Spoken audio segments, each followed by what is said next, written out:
Ellii. Let's practice our pronunciation. Today, we're looking at the R sound. Can you make the R sound? Follow these steps. First, open your mouth slightly.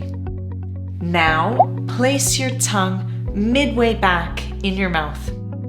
Next, lower your tongue to the bottom of your mouth. Remember to keep your tongue flat. Last, pucker your lips. Let's try putting all those steps together. Are you ready?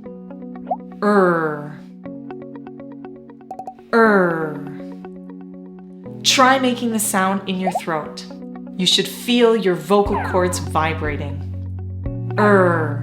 Try it with me one last time.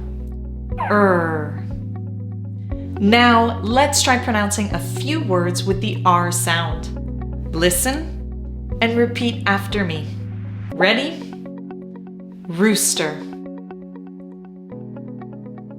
Carrot.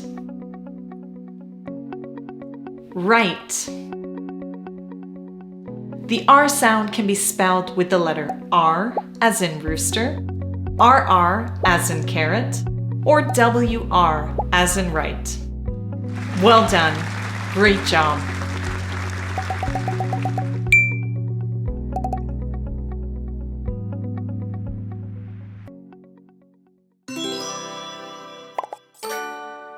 Ellii.